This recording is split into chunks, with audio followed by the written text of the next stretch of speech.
ঢাকা বিশ্ববিদ্যালয় কেন্দ্রীয় ছাত্র সংসদ নির্বাচন 2025 উপলক্ষে জমে উঠেছে ভোটের মাঠ। আগামী 9 সেপ্টেম্বর অনুষ্ঠিত হতে যাওয়া এই নির্বাচনকে ঘিরে এখন চলছে ব্যাপক প্রচার প্রচারণা।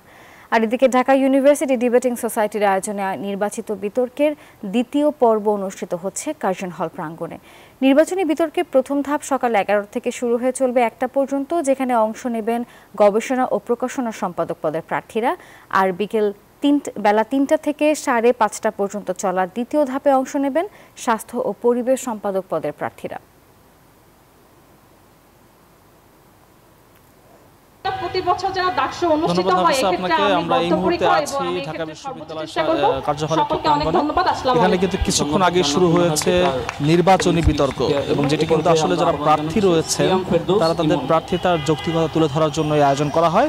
এবং বিশ্ববিদ্যালয়ের ডাকসুর ইতিহাসে কিন্তু এই নির্বাচনী বিতর্কটা খুবই জনপ্রিয়। দেখতে পাচ্ছেন আমার পেছনে কিন্তু আনুষ্ঠানিকভাবে এর মধ্যে শুরু হয়েছে ডাকসু নির্বাচনী বিতর্ক, যেখানে কিন্তু আজকে যারা আছেন তারা হচ্ছে গবেষণা ও প্রকাশনা সম্পাদক পদপ্রার্থী, এবং তারা কিন্তু তাদের সেই পদে তারা কেন যোগ্য তা তুলে ধরার জন্য এখানে বিতর্ক করতে এসেছেন।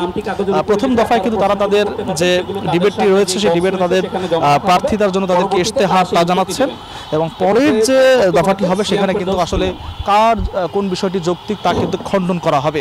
এবং একই সাথে কিন্তু বিকেল 3টায় শুরু হবে আরেকটি পদপ্রার্থীদের বিতর্ক প্রতিযোগিতা, যেটি হচ্ছে স্বাস্থ্য পরিবেশ সম্পাদক পদে।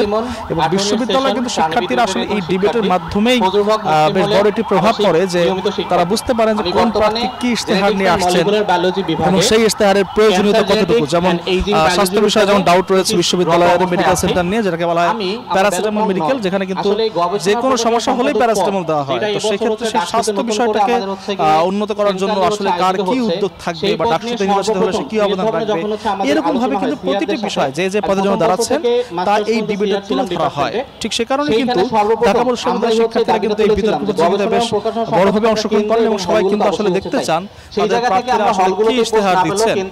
এরই মধ্যে দিয়ে কিন্তু তারা তাদের নির্বাচনের প্রার্থীতা বেছে নেন। ঢাকা বিশ্ববিদ্যালয়ের কার্জন হল থেকে এই ছিল এখন পর্যন্ত আমার কাছে সর্বশ্রেষ্ঠ তথ্য।